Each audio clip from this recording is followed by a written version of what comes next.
tonight or in the morning? Can you give me sure, a few minutes? Okay.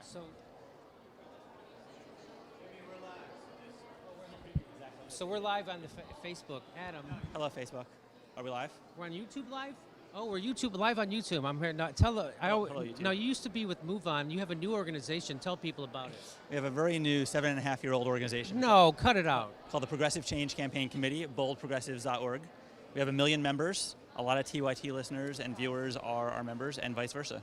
And now, so And I got arrested with Cenk Uygur at, that's right. Democracy Spring, That's very right, very we saw happily and that. proudly. Yeah. and so now, what is the progressive change message that you want to get out? Look, there's a lot of things that can potentially distract us at this convention. Debbie Wasserman Schultz, Tim Kaine, a lot of this stuff is symbolic and important. The big story for progressives at this convention is that the center of gravity has shifted in the Democratic Party, and there's now general unity around a bold progressive agenda. We're going to hear many of the same ideas and themes coming from Bernie Sanders, Elizabeth Warren, and Hillary Clinton at this convention, and that is a sign of progress and success after years of hard work. So you're saying there's unity here? I'm saying there's general unity, certainly directional unity. Again, there's a shifting center of gravity. Now, that's not to say our work is ever over, and I think it's always important to keep moving the window of possibility. When the main proposal on the table was a $9 minimum wage, we fought for 10 and 12, and now 15 is mainstream, right? It's great that Democrats are now coalescing around the public option. Let's go a little bigger, right? But so I'm not saying we're done and there's unity, but I'm saying there is not a Joe Lieberman contingent in full force. There is not, basically there's going to be a lot of people talking about debt-free college, expanding Social Security, the public option, breaking up too big to fail banks. And that's because of a lot of hard work of progressives to get us to this point. But Hillary, I just saw her talking with Charlie Rose, and she vehemently said that Bernie did not pull her to the left. So part of how we talk about it is he incentivized her to keep the volume high on progressive issues, right? But for the primary, she would not have talked as much about breaking up too big to fail banks, expanding Social Security, debt-free college, and now the public option. Whether she did it because she's always had those positions, whether she did it because a smart pragmatist in the middle of an economic populist tide will take economic populist positions, regardless, she kept the volume high because Bernie Sanders and others were incentivizing her to do so. So I think this movement played a really valuable role. And but for Bernie Sanders and this active primary, most reporters and pundits would not be as attuned to the ideas of debt-free college and expanding Social Security as they are now. That's definite. That's a definite. But as as far as Hillary, she would, I think she would deny everything you just said. But well, which part? No, that she adopted a progressive agenda because of the primary, because of anything that Bernie did or your organization or anybody. I think she denies that. Well, again, I'm not. What I didn't just say is that he forced her to take a bunch of positions. That's possible, but we could have had a Democratic primary, a coronation, happening in silence while Republicans had the entire stage to themselves for the last year. Instead, we were projecting a Democratic message with two candidates competing to sound bolder on Wall Street reform, expanding Social Security, debt-free college. I mean, she at one point actually claimed that her Wall Street reform plan was bolder than Bernie Sanders. You can disagree with that, and that's fine, but the fact that she wants to go there is a function of the fact that there was an active primary, right? She was competing to tell voters, no, I'm the pro-Wall Street reform candidate.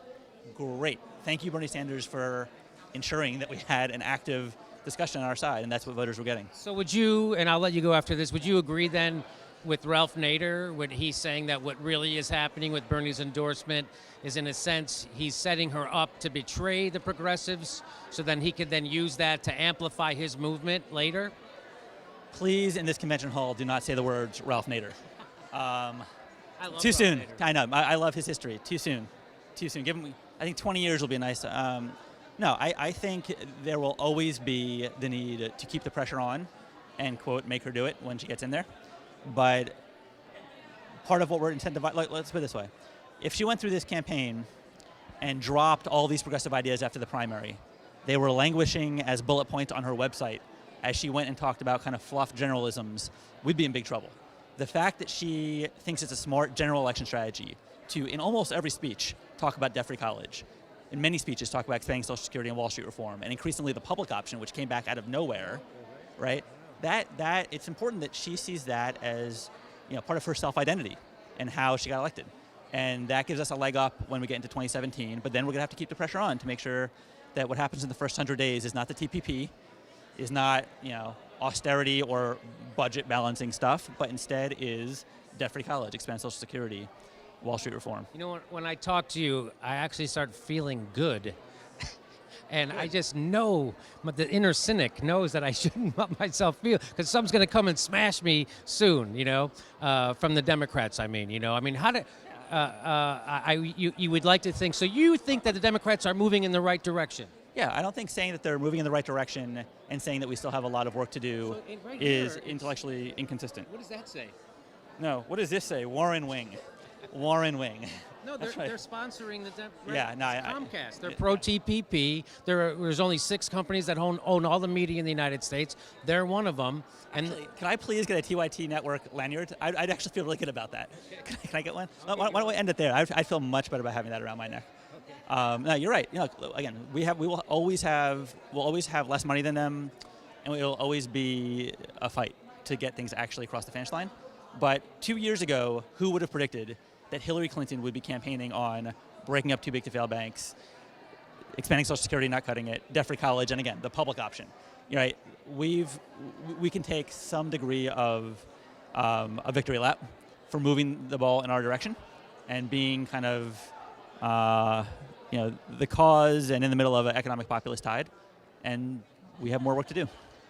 Almost 8 years ago, they started progressivechange.org, ladies and gentlemen, and we are progressive.org. Is it bold? I can't. We have a few brands. We have the Progressive Change Campaign Committee. Some call us the PCC. So there is a. But boldprogressive.org happens to be our website. Yes. So there's too many bolds and progressive things interchanging. But anyway, thanks for talking with us. Yeah, you always make me feel better about being a progressive. So thanks for that. Can we take a selfie on camera? Let's do it. Let's do it. We're gonna take one on camera.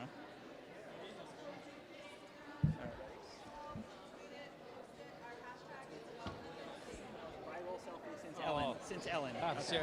All right, Hey, great to talk to you. Yeah.